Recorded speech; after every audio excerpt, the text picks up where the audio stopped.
కలవపూడి గ్రామంలో శివరామయ్య జానకి దంపతులు వారి ఇద్దరు కొడుకులు సూర్య కిరణ్తో కలిసి జీవిస్తూ ఉంటారు.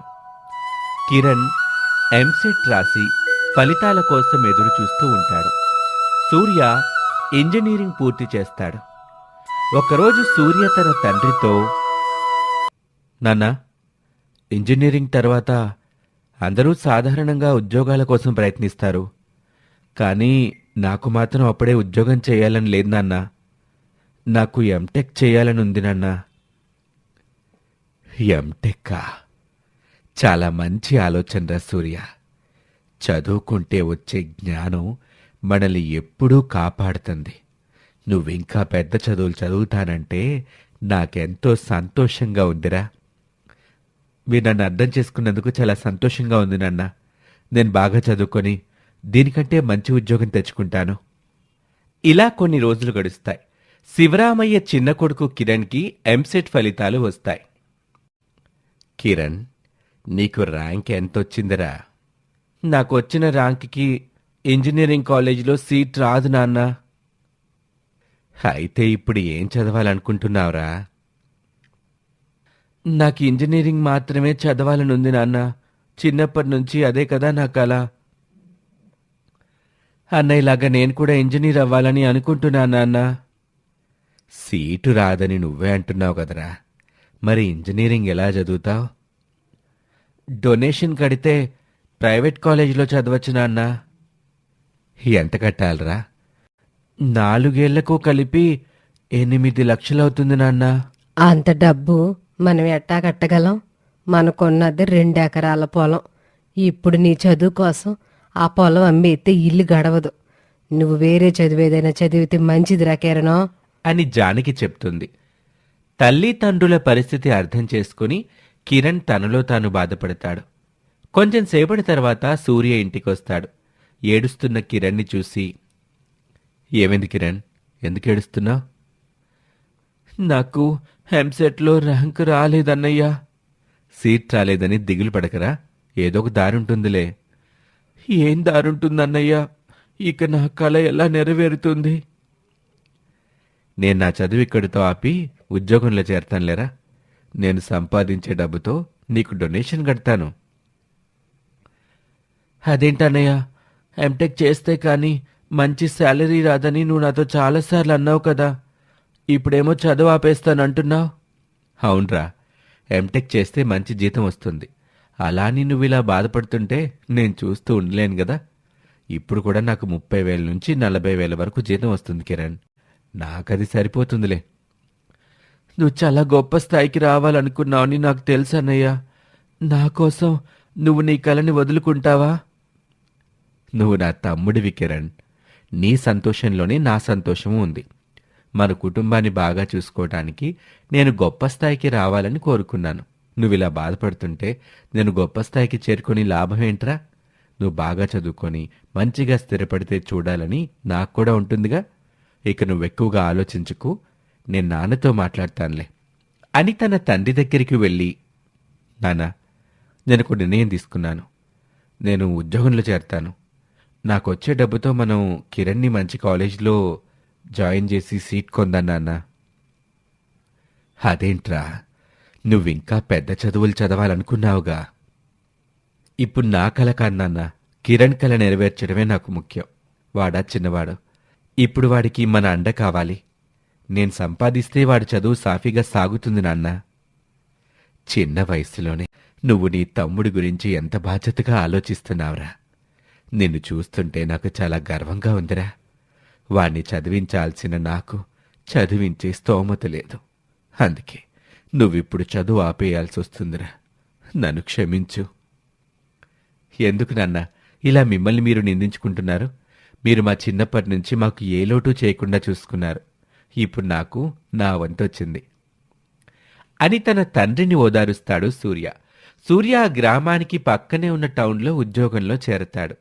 2 నెలల తర్వాత కొంత ఫీజు డొనేషన్గా కట్టి కిరణ్ను పట్నంలోని కాలేజీలో చేరుస్తాడు. నేను సీట్ తెచ్చుకోలేకపోవటం వల్ల నీ చదువు మధ్యలోనే ఆగిపోయింది. నువ్వు నా చదువు కోసం ఖర్చు పెట్టే 1 రూపాయి కూడా వృధా కాకుండా శ్రద్ధగా చదువుకుంటానన్నయ్య. అని అప్పట్నుంచి కష్టపడి చదవటం మొదలు పెడతాడు. ఇలా 2 ఏళ్లు గడుస్తాయి. సూర్య తల్లిదండ్రులు అతనికి సంబంధాలు చూడ్డం మొదలు పెడతారు. శివరామయ్య జానకమ్మతో, మన అబ్బాయికి ఆ రామాపురం సంబంధం చాలా బావుంటుంది జానకి. ఆ అమ్మాయి మన అబ్బాయికి తగిన ఏడు జోడు. ఆ అమ్మాయి చూడ్డానికి బాగానే ఉంది, కానీ వెనక ఆస్తిపాస్తులు ఏమీ లేరు. వాళ్ళు కట్నం కూడా సరిగా ఇచ్చే స్థితిలో లేరు. మన అబ్బాయి నెలకి 35,000 సంపాదిస్తున్నాడు. ఆడికి కనీసం 15 లక్షలైనా కట్నం రాబట్టాలిగా. అట్లాంటి సంబంధం చూడండి. జానకమ్మ మాటలు విన్న సూర్య అక్కడికొస్తాడు. నువ్వు చాలా తప్పుగా ఆలోచిస్తున్నావు అమ్మా. పెళ్ళనేది 2 మనుషుల కలయిక, అంతేకాని ఇది వ్యాపారం కాదు కదా. అమ్మాయి మంచిదైతే సరిపోతుంది. కట్నం గురించి ఆలోచించటం కరెక్ట్ కాదమ్మా. ఏమిట్రా నువ్వు మాట్లాడేది? అమ్మాయి మంచిదైతే సరిపోతుందా? కాస్తో కూస్తో ఆస్తిపాసులుండొద్దు? మన ఇంటి కోడలకు వచ్చే అమ్మాయి ఏమైనా తీసుకురావాలి కదా. లోకం ఎట్టా ఉందో నీకు తెలీదు. ఇప్పుడు అన్నీ డబ్బుతోనే ముడిపడి ఉన్నాయి. నీ పిల్లలకి మంచి భవిష్యత్తు ఉండాలంటే మనం కూడా కాస్త ముందు చూపుతూ ఉండాలిగా.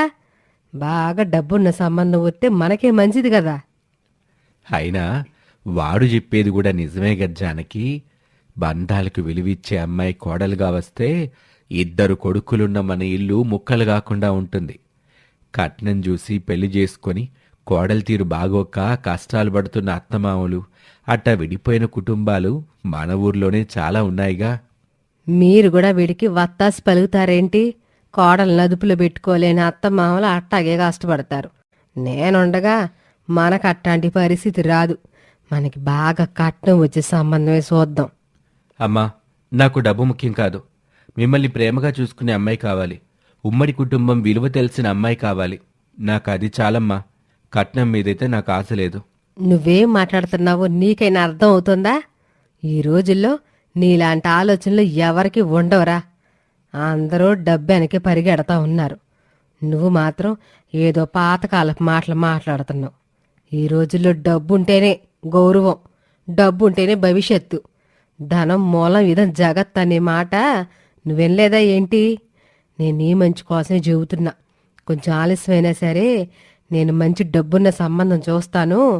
నువ్వు ఒప్పుకున్నా ఒప్పుకోపోయినా కట్నం వచ్చే సంబంధాలే నేను చూస్తాను. నువ్వు నేను చూసిన సంబంధానే చేసుకోవాలి అని కరాఖండిగా చెప్తుంది. ఇలా తన డబ్బు పిచ్చితో కట్నం బాగా తీసుకొచ్చే సంబంధం కోసం చూస్తుంది. ఒకరోజు ఆ ఊరి పక్కనే ఉన్న చిన్న టౌన్లో 2 పిల్లలు ఇలా మాట్లాడుకుంటూ ఉంటారు. ఏమిటన్నయ్య ఇలా అయిపోయావు? వీళ్ళు నీకు సరిగా భోజనం పెడుతున్నారా? పెడుతున్నారు రాధా, నువ్వు నా గురించి ఆలోచించి బాధపడకు. వారి సంభాషణను అటుగా వెళ్తున్న సంధ్య విని, మీ ఇద్దరికి పెద్ద కష్టం వచ్చిందని మీ మాటల్ని బట్టి అర్థమవుతుంది. మీ బాధకి కారణమేమిటో చెప్పండి. మీకు నేను చేయగలిగినంత సహాయాన్ని చేస్తాను పిల్లలు. మా నాన్న ఒక గవర్నమెంట్ ఆఫీస్లో క్లర్క్గా పనిచేసేవారు. డబ్బు అత్యవసరం కావటంతో వడ్డీ వ్యాపారి దగ్గర 40,000 అప్పు చేశారు. మా నాన్న అతని దగ్గర అప్పు పూర్తిగా తీర్చేశారు. కొంతకాలం కిందట మా అమ్మ నాన్న ఒక ప్రమాదంలో చనిపోయారు.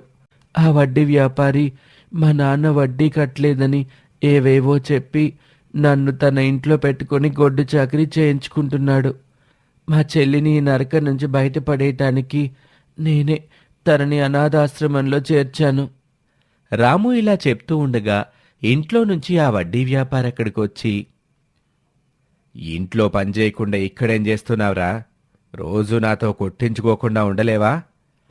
అటుగా బైక్పై వెళ్తున్న సూర్య ఆ మాట విని ఆగుతాడు. సంధ్య తన్ని అడ్డుకుంటుంది.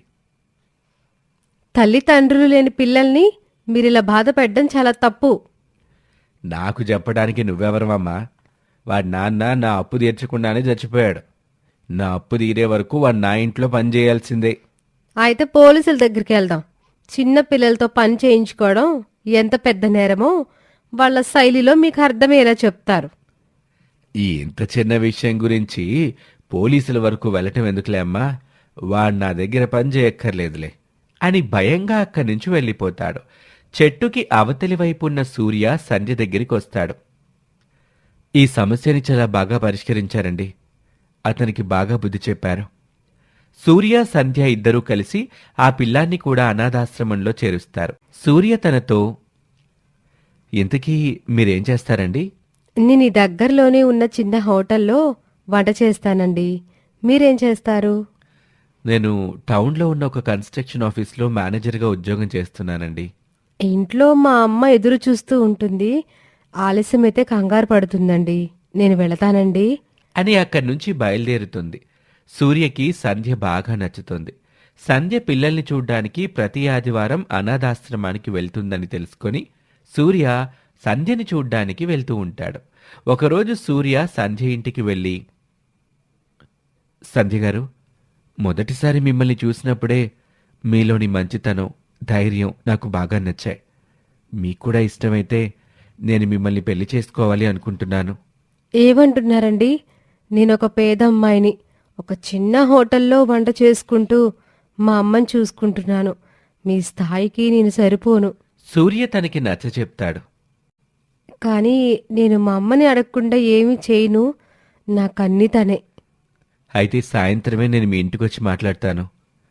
ఆ రోజు సాయంత్రం సూర్య సంధ్య ఇంటికి వెళ్ళే విషయం చెప్తాడు. తులసి సంధ్య వైపు చూస్తుంది. సంధ్య తన మౌనంతోనే తన అభిప్రాయం తెలుపుతుంది. బాబు, మీరు పెద్ద మనిషిలా ఉన్నారు. మాది పేద కుటుంబం. మేము మీకు సరితోగమయ్యా.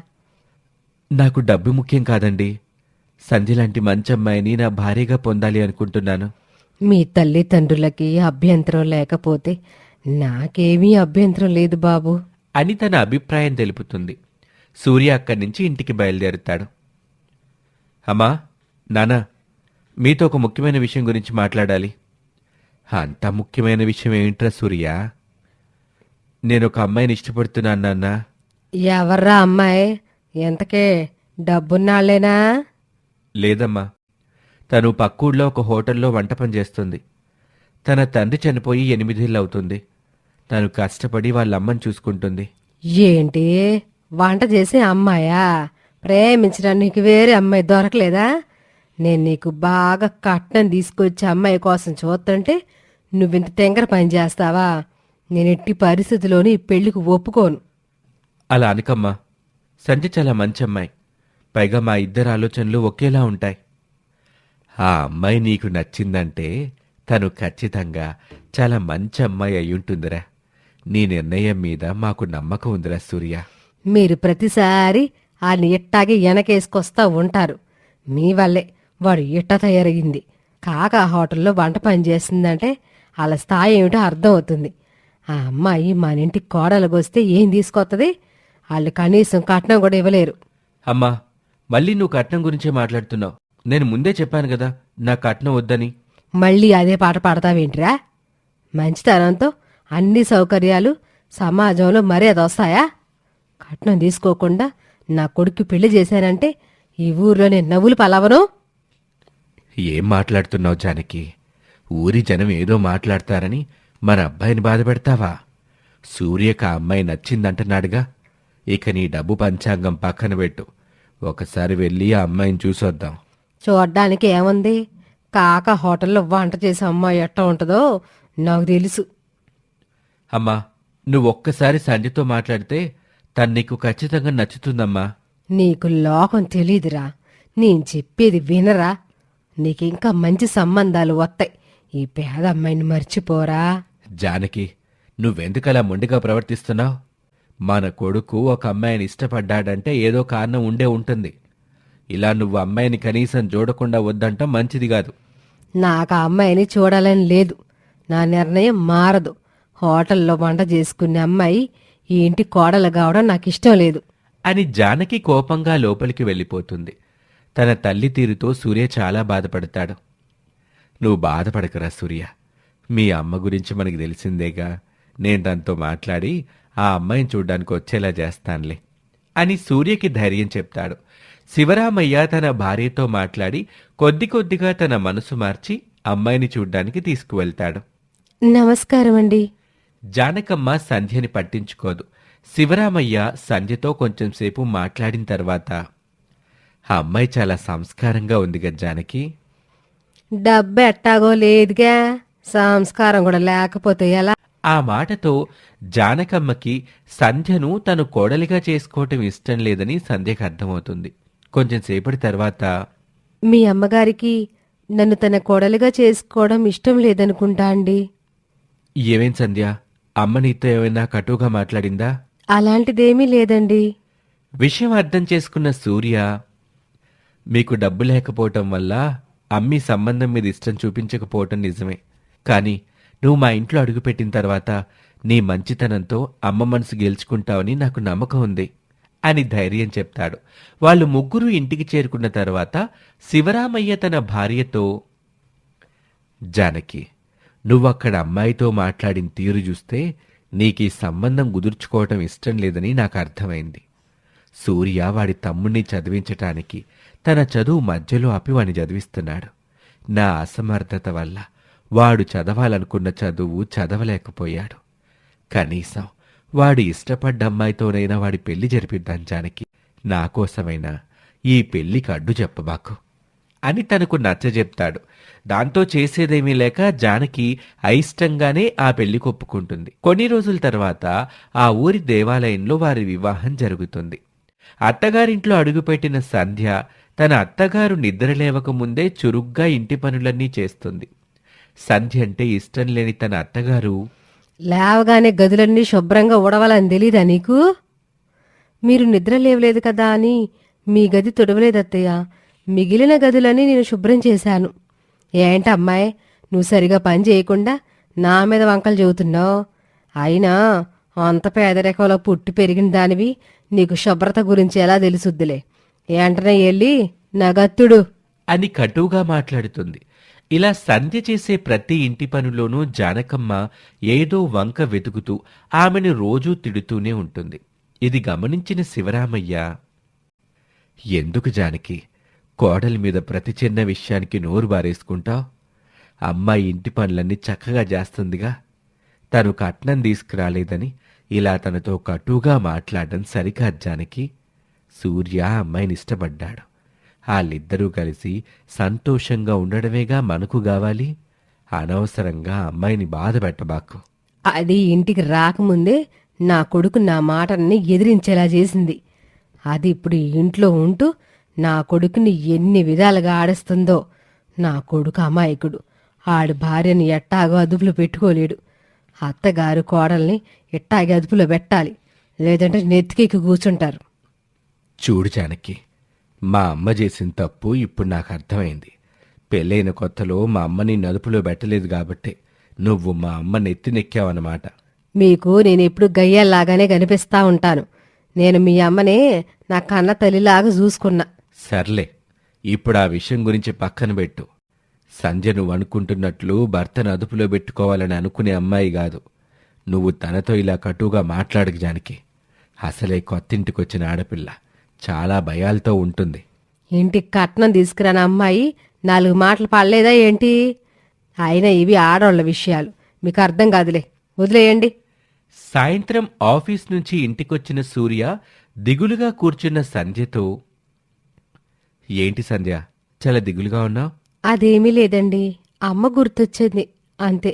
సూర్యకి అనుమానం వచ్చింది. మా అమ్మ నిన్ను బాగానే చూసుకుంటుందిగా సంధ్య? అలా అడుగుతున్నారేంటండి? అత్తయ్య గారు నన్ను చాలా బాగా చూసుకుంటున్నారు. నువ్వు నాకు నిజమే చెప్తున్నావుగా. నన్ను అమ్మతో మాట్లాడమంటావా? వద్దండి, నేను నిజమే చెబుతున్నాను. మీరు ఎక్కువగా ఆలోచన చేయకండి. నిజం చెప్తే సూర్యకి తన తల్లికి దూరం పెరుగుతుందని సంధ్య ఇలా అబద్ధం చెప్తుంది. ఇలా 2 నెలలు గడుస్తాయి. జానకి తీరులో ఎలాంటి మార్పు ఉండదు. సంధ్య గర్భవతి అవుతుంది. ఈ విషయం తెలుసుకొని తన భర్త మావయ్య చాలా సంతోషిస్తారు. జానకమ్మ మాత్రం, అప్పుడే ఎందుకు ఎంత సంతోషాలు, మగపిల్లలు పుడితే అప్పుడు సంతోషించొచ్చు అని లోపలికి వెళ్ళిపోతుంది.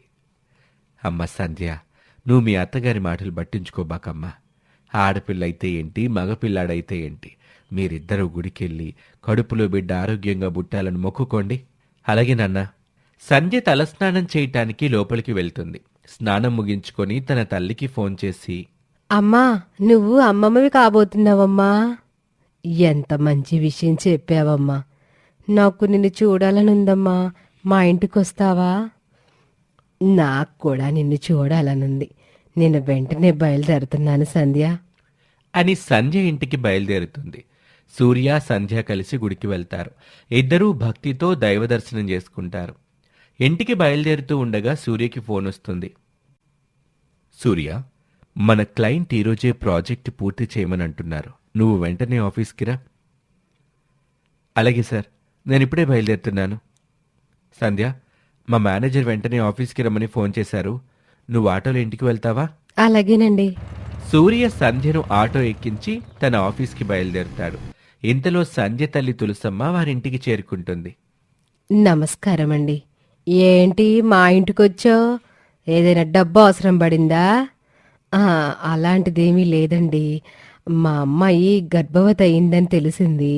ఒకసారి తనని చూసి వెళదామని వచ్చాను. చూసి వెళ్దామని వచ్చావా, లేదా కూతుర్ని చూసుకునే వంకతో ఎక్కడే తెస్టేద్దామని వచ్చావా? నాకు అలాంటి ఆలోచన లేదండి. నాకు నా కూతురు తప్ప ఎవరూ లేరు. తనే నాకు సర్వస్వం. నా బిడ్డ ఒక బిడ్డకి తల్లి అవుతుందనే సంతోషంలో తనని చూద్దామని వచ్చాను. నా కూతురుతో కొంచెంసేపు మాట్లాడి వెళ్ళిపోతాను. గర్భవతి అయితేనే ఇంత సంతోషించాలా? అప్పుడే నీ కూతురు ఏదో కొడుకుని కన్నట్టు హడావుడి చేసేస్తున్నావు. నీ కూతురు నా ఇంటికి దరిద్ర దేవతలాగా దాపరించింది. నీ కూతురు కొడుకుని గంటందని నాకు అనిపించట్లేదు. ఎందుకండి నా కూతురు గురించి ఇంత కటువుగా మాట్లాడుతున్నారు? మేం పేదవాళ్లమని నా కూతుర్ని మీరు కట్నం తీసుకురాని కోడల్లాగానే చూస్తున్నారు. కొన్ని రోజులు తనతో ప్రేమగా ఉండడానికి ప్రయత్నించండి. తను మీకు కూతుర్లేని లోటు తీరుస్తుంది. కూతుర్లేని లోటు తీరుసుద్దా? నా కూతురు లేకపోవడం లోటని నేనెప్పుడు అనుకోలేదే. నేను ఇద్దరు మగ పిల్లలకి జన్మనిచ్చా. కూతురు లేదని నేను సంతోషిస్తాను తప్ప ఎందుకు బాధపడతాను? అందుకేనా మీ కోడలు కూడా కూతుర్ని కనకూడదనుకుంటున్నారు? కొడుకులందరూ తల్లిదండ్రులను ఉద్ధరించడం లేదు. కూతుళ్ళందరూ తల్లిదండ్రులను పట్టించుకోకుండా వదిలేయడమూ లేదు. మీకు చెప్పేంత స్థాయి స్తోమత నాకు లేదని తెలుసు. కాని మీరు నా కూతురి విషయంలో ఇలా ఆలోచించడం సరికాదండి. ఏది తప్పో నీతో చెప్పించుకోవాల్సిన స్థితిలో నేను లేను. దరిద్రంలో ఉన్న నీ కూతుర్ని చేసుకున్నప్పుడే ఈ ఊర్లో నా పరువు సగం పోయింది. ఇప్పుడు నువ్వు నా వియ్యపురాలువని ఎక్కడ వాళ్ళకి తెలిస్తే నా పరువు కూడా పోద్ది. పోయెక్కడండి. తులసమ్మ ఏమీ మాట్లాడకుండా దీనంగా చూస్తుంది. చెప్తుంది నీకే వినిపించట్లేదా? పోయెక్కడండి. ఒక్కసారి నా కూతుర్ని చూసి వెళ్ళిపోతానండి. నీ కూతురు ఇంట్లో లేదు. నువ్వెక్కడి నుండి వెళ్తావా లేదా? అని గట్టిగా అరుస్తుంది. తులసమ్మ బాధగా అక్కడి నుంచి వెళ్ళిపోతుంది. ముందుకు నడుస్తున్న తులసమ్మ మెదడులో 100 ప్రశ్నలు మెదులుతాయి. ఈవిడ మాట్లాడే తీరును బట్టి ఈ ఇంట్లో నా కూతురి పరిస్థితి ఎలా ఉందో అర్థమవుతుంది. నా కూతురికి అమ్మాయి పుడితే ఈ ఇంట్లో తన పరిస్థితి ఎలా ఉంటుందో, తన అత్తయ్య అసలు ఈ ఇంట్లో ఉండనిస్తుందా? నా కూతురి కాపురం నిలబడుతుందా అని దిగులుగా ఆలోచిస్తూ ముందుకు వెళ్తుంది. ఆటోలో ఇంటికొస్తున్న సంధ్య తన తల్లిని చూసి ఆగుతుంది. ఏంటమ్మా, నన్ను చూడకుండానే వెళ్ళిపోతున్నావు? నేను నీ దగ్గరికే బయలుదేరాను సంధ్య. ఇంతలో నువ్వే ఎదురయ్యావు. ఇంటికి వెళ్దాం రా అమ్మా. వద్దులే సంధ్య, నువ్వు తల్లివి కాబోతున్నావనే సంతోషంలో మా ఆవుకి ఉదయం మేత కూడా వేయకుండా వచ్చేశాను. గోమాతని అలా పస్తులుంచడం మంచిది కాదు. నువ్వప్పుడే వెళ్ళిపోతే ఎలాగమ్మా? నిన్ను చూశాను కదా, అదే చాలు సంధ్య. ఇక నేను బయలుదేరతాను. ఆరోగ్యం జాగ్రత్తమ్మా. తులసమ్మ వెళ్ళబోతూ ఉండగా ఉండబట్టలేక, సంధ్య, నిన్ను మీ అత్తయ్య బాగానే చూసుకుంటుంది కదా? బాగానే చూసుకుంటున్నారమ్మా. ఎందుకు అలా అడిగావు? ఏమీ లేదు సంధ్య. మా అత్తయ్య నిన్నేమైనా అన్నారా అమ్మా? అలాంటిదేమీ లేదమ్మా. ఆవిడ నేను చాలాసేపు మాట్లాడుకున్నాం. ఆవిడ నన్ను 4 రోజులు ఉండి వెళ్ళమని చాలాసార్లు అడిగింది. అయితే మా అత్తయ్య నన్ను కూడా బాగా చూసుకుంటుందా అని ఎందుకమ్మా అడిగావు? బాగా చూసుకుంటుందా అంటే నిన్ను నా అంత ప్రేమగా చూసుకుంటుందా అని అడిగాను. అత్తయ్య ఎప్పటికీ అమ్మ స్థానాన్ని భర్తీ చేయలేదమ్మా. కానీ మా అత్తయ్య నన్ను బాగానే చూసుకుంటుంది. మీ అల్లుడు గారు నన్ను చాలా అపురూపంగా చూసుకుంటున్నారు.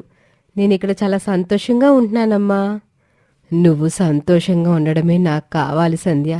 మీ అత్తగారు కోపంలో ఏవైనంటే నువ్వు ఎదురు మాట్లాడబాకమ్మా సంధ్య. అని సంధ్యకు కొన్ని జాగ్రత్తలు చెప్పి తులసమ్మ తన గ్రామానికి బయలుదేరుతుంది. జానకి తన తల్లితో కటువుగా మాట్లాడుంటుందనే అనుమానం సంధ్యకొస్తుంది. సంధ్య తన ఇంటికి వెళ్తూ ఉండగా తన పక్కింటి మహిళ ఆమెను ఆపి, మీ అమ్మని ఇంటికి రమ్మని పిలిచి నువ్వు బయటికి ఎందుకు వెళ్ళావమ్మాయి? మీ అత్తయ్య మీ అమ్మని గుమ్మం దగ్గర నించోబెట్టి నానా మాటలు అంది అని జరిగిందంతా చెప్తుంది ఆ పక్కింటి ఆవిడ. అత్తయ్య గారు, ఇంటికొచ్చిన మా అమ్మని గుమ్మం నుండే బయటికి పంపించేస్తారా? మీ కోపం నా మీద కదా. మా అమ్మ ఏం తప్పు చేసిందని? మేము డబ్బు లేని వాళ్లమే కాని ఆత్మాభిమానం లేని వాళ్ళం కాదు. ఏం మాట్లాడుతున్నావే నువ్వు? నాకే నీతులు చెప్పేంత ధైర్యం వచ్చిందా నీకు? మీ అమ్మని గుమ్మం నుండి బయటికి పొమ్మనకుండా ఇంట్లోకి పిలిచి ఏసీలేసి కూర్చోబెట్టాలా? మీ అమ్మని నా వియంకురాలని చెప్పుకోవడం నాకిష్టం లేదు. నిన్ను మా ఇంటి కోడల్ని చేసుకోవడమే గొప్ప విషయం. నువ్వు ఈ ఇంట్లో ఉండాలనుకుంటే కుక్కిన పేన్లాగా పడుండు. ఆకలితో గొంతెండిపోయినవాడు దొరికిన దాంతో దాహం తీర్చుకోవాలి తప్ప అమృతం కోసం ఆరాటపడకూడదు. ఆత్మాభిమానం ఆవకాయని పనికి మాలిన కబుర్లు చెప్తే నీకు కూడా ఈ ఇంట్లో స్థానం ఉండదు అని తిట్టి లోపలికి వెళ్ళిపోతుంది. సంధ్య జరిగిందంతా సూర్యకు చెప్తుందని జానకి సూర్య ఇంటికొచ్చే సమయానికి మొసలి కన్నీరు కారుస్తూ హాల్లో కూర్చుంటుంది. ఇంటికొచ్చిన సూర్య, ఏమైందమ్మా, ఎందుకు ఏడుస్తున్నావు? ఏం చెప్పమంటావురా? నీ ప్రేమ అయిన భార్య నాకు నిన్ను దూరం చెయ్యాలని చూస్తుంది. ఏడవకి ఏం చేయమంటావు? ఏం జరిగిందమ్మా, ఏం జరిగిందో సరిగ్గా చెప్పు. ఉదయం మీరిద్దరూ ఇంట్లో లేని సమయంలో మీ అత్త ఎక్కడికి వచ్చింది. ఆవిడతో నేను చాలా ఆప్యాయంగా మాట్లాడాను. 2 రోజులుండి వెళ్ళమని కూడా అన్నా. కానీ ఆవిడ ఊర్లో పనులున్నాయని వెళ్ళిపోయింది. కానీ మీ అత్తయ్య నీ భార్య ఇద్దరి పన్నాగం ఆ తర్వాతే నాకు అర్థమైంది. కొంచెంసేపటి తర్వాత నీ భార్య నా దగ్గరకు వచ్చి వాళ్ళమ్మను అవమానించి ఇంటి నుండి పంపించేశానని నా మీద అరవడం మొదలుపెట్టింది.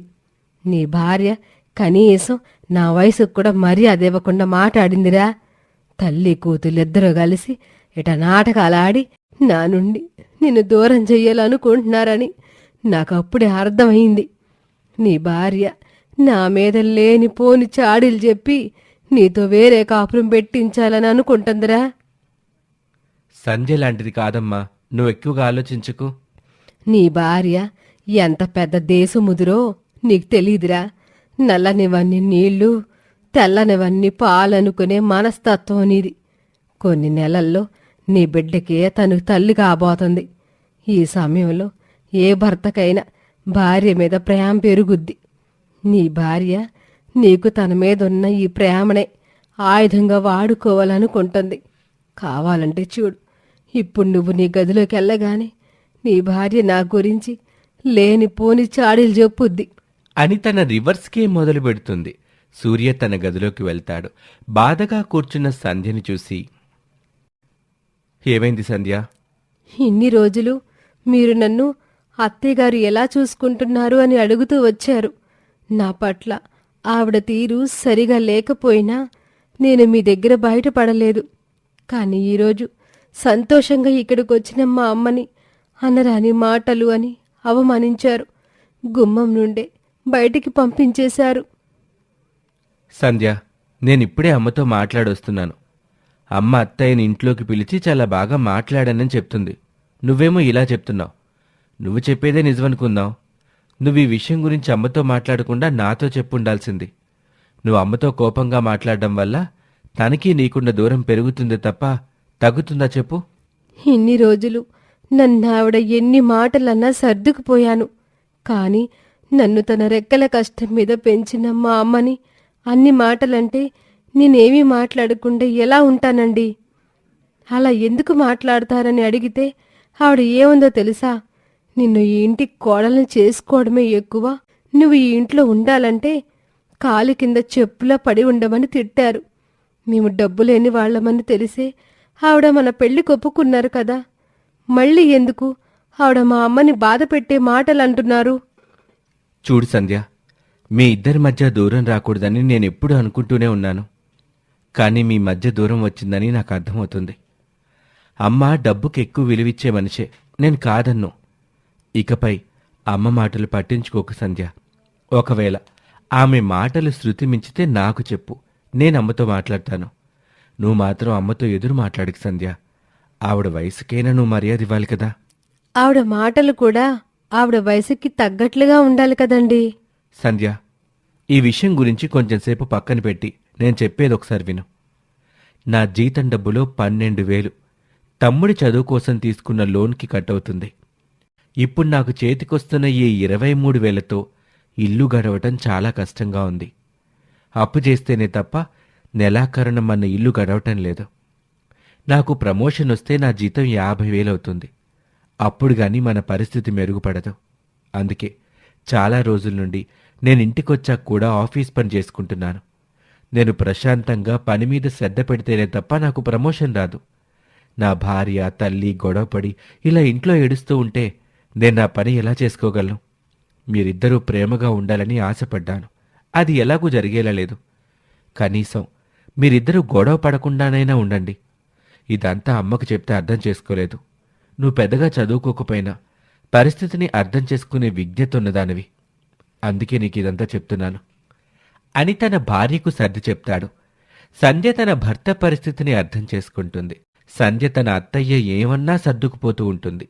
కొన్ని నెలల తరువాత సంధ్యను ప్రసవానికి హాస్పిటల్లో చేరుస్తారు.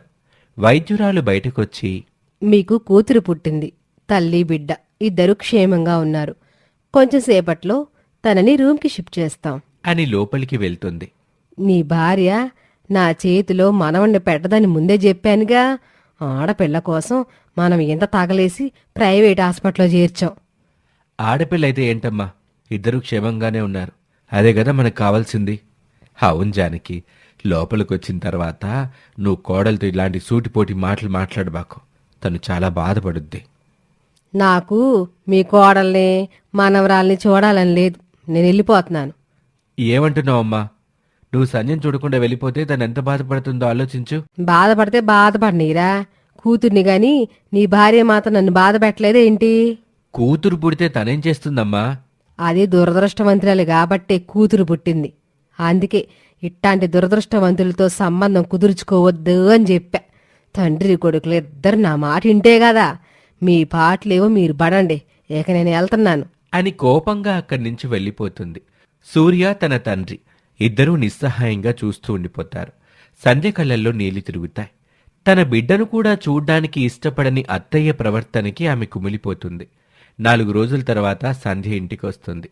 సంధ్య పూర్తిగా కోలుకోకపోయినా జానకి ఆమెకు ఇంటి పనులన్నీ అప్పగిస్తుంది. మాయ్ లే, ఇంకా పడుకునున్నావేంటి? ఇంటి పనులు ఎవరు చేస్తారు? కొంచెం నీరసంగా ఉంది అత్తయ్య గారు. ఈ రోజుకి కొంచెం విశ్రాంతి తీసుకొని రేపటి నుంచి ఇంటి పనులు చేస్తాను అత్తయ్య గారు. దేశంలో నువ్వు తప్ప ఎవరు పిల్లల్ని కన్నట్టు మాట్లాడుతున్నావేంటి?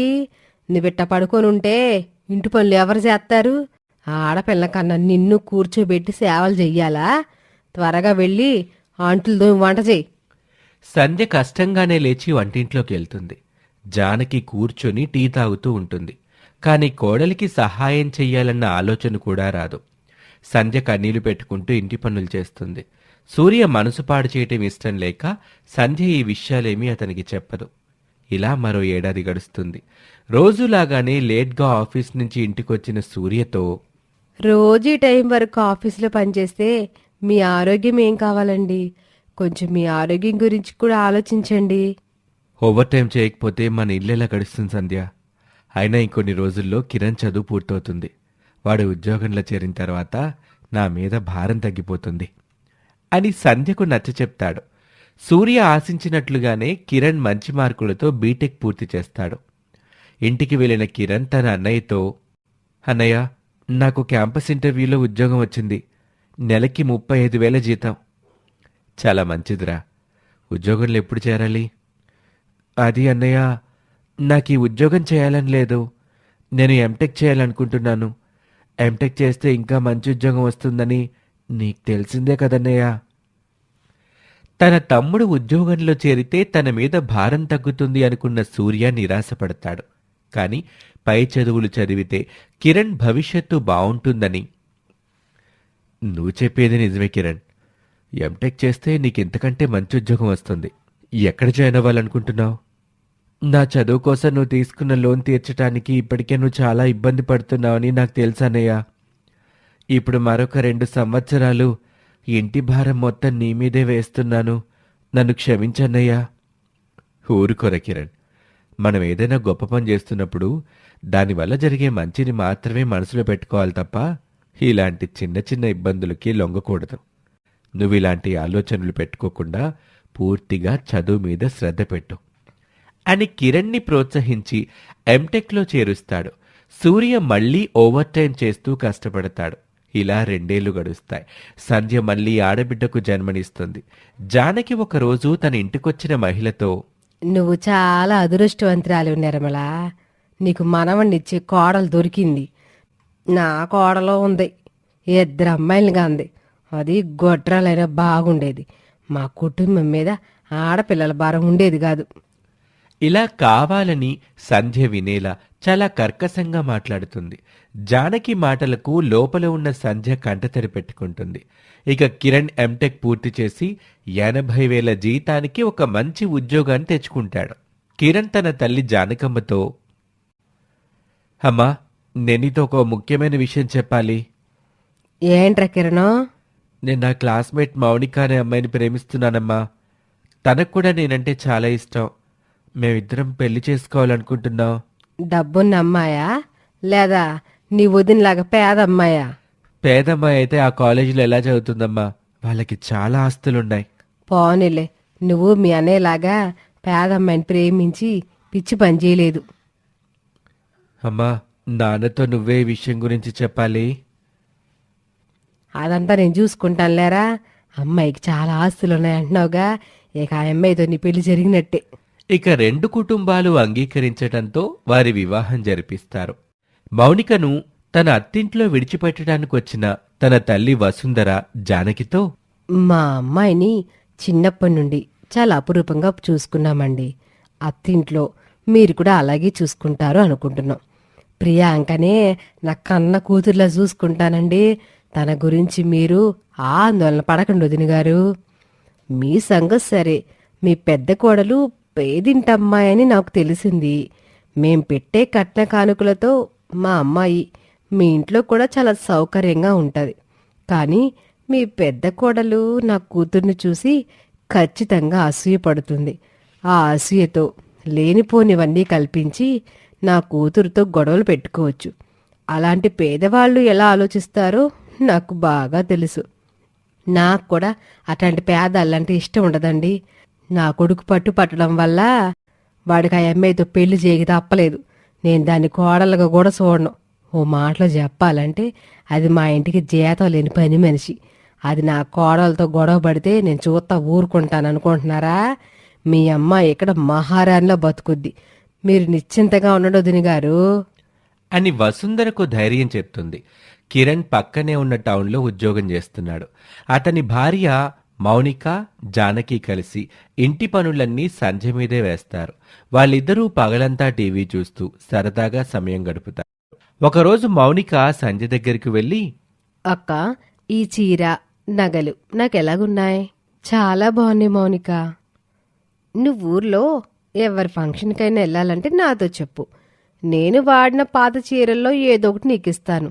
నగలు లేకుండా ఇట్లాంటి చీరలు కట్టుకుని వెళితే నీకెవరు గౌరవం ఇస్తారు అని వెటకారంగా అంటుంది. మనం వేసుకునే నగలు, కట్టుకునే చీరల్ని బట్టి మనకెవరూ గౌరవం ఇవ్వరు మౌనిక.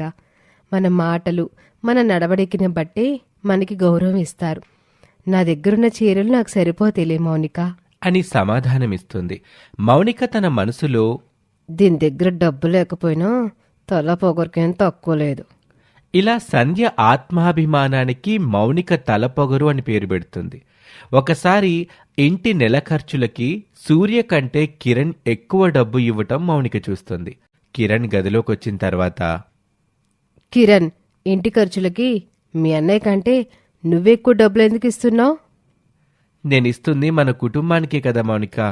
అయినా అన్నయ్య జీతం 35,000, నాది 80,000. ఇంటి ఖర్చులకి అన్నయ్య కంటే నేను ఎక్కువ డబ్బిస్తే తప్పేంటి? ఇవ్వడం మీ మంచితనమైనా మీ అన్నయ్య దాన్ని మీ అమాయకత్వంలాగా భావించొచ్చు. అన్నయ్య అలాంటివాడు కాదు మౌనిక. నేను నీకు చెప్పాల్సింది ఇంకా ఉంది.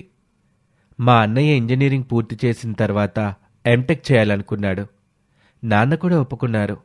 కానీ అప్పుడే ఇంటర్మీడియట్ పూర్తి చేసిన నాకు ఇంజనీరింగ్లో సీట్ రాలేదు. ప్రైవేట్ కాలేజీలో చదివించటానికి నాన్న దగ్గర డబ్బులు లేవు.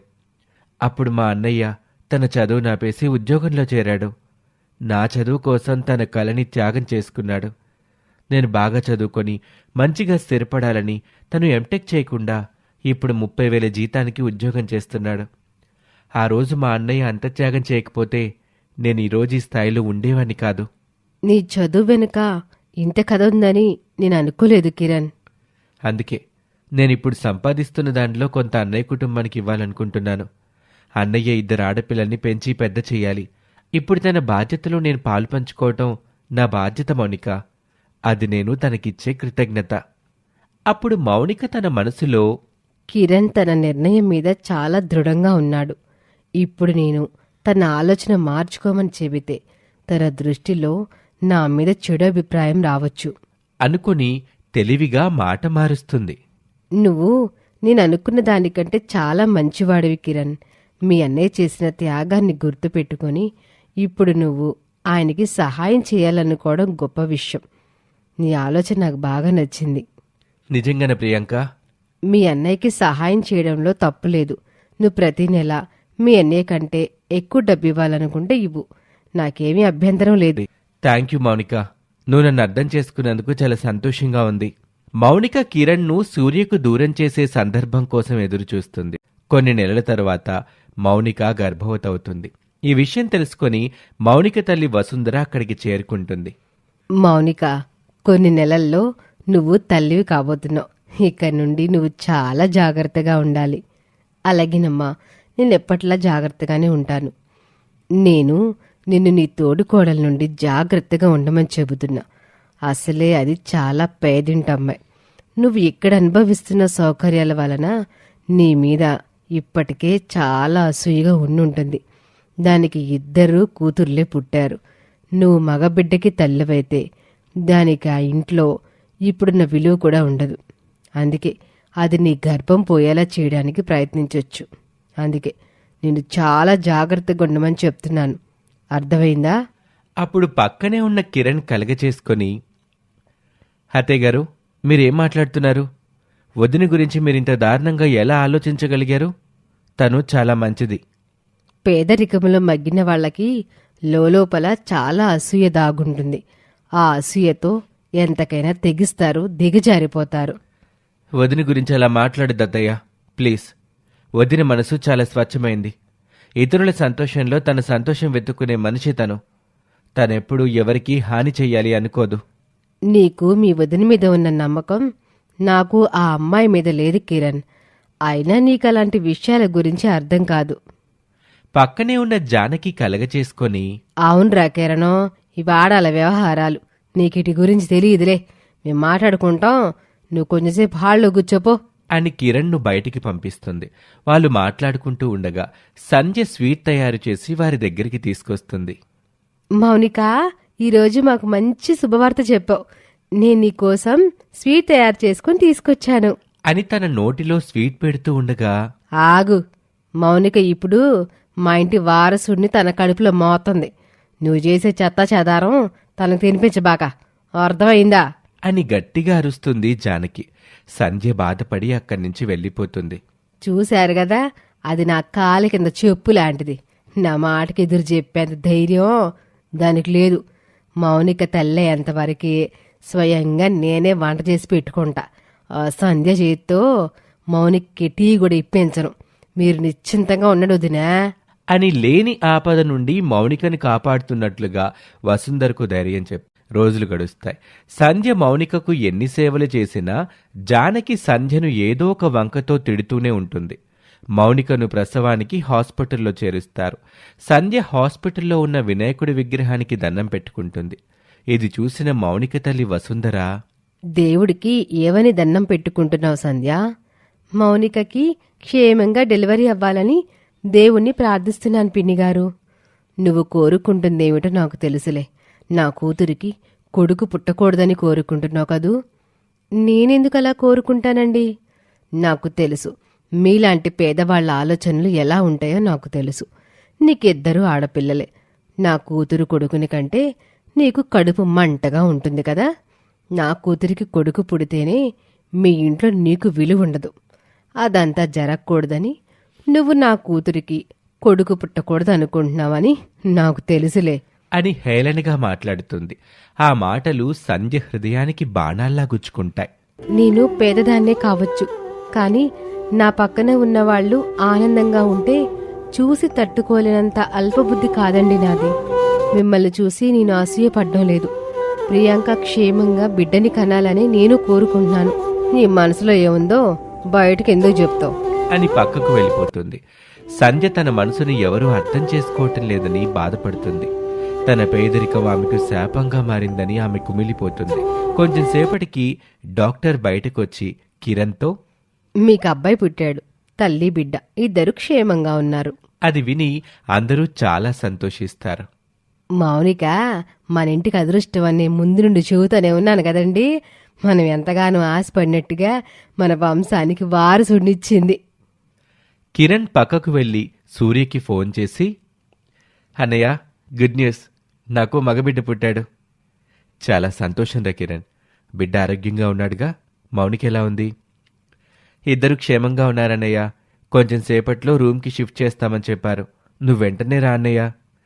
నేను ఇప్పటికే హాస్పిటల్లో ఉండేవాన్రా కిరణ్. ఈరోజు నా కొలీగ్ రాకపోవటం వల్ల అతని పని కూడా నాకిచ్చారు. నేను అరగంటలో నా పని పూర్తి చేసి వెంటనే బయలుదేరతాను. మన వారసుని చూడాలని నాకు కూడా చాలా ఆతృతగా ఉందిరా అని తన సంతోషాన్ని పంచుకుంటాడు. కిరణ్ ఫోన్ కట్ చేసిన తరువాత కొంచెం దూరంగా కూర్చున్న సంధ్య ఏడుస్తూ ఉండటం కిరణ్ చూస్తాడు.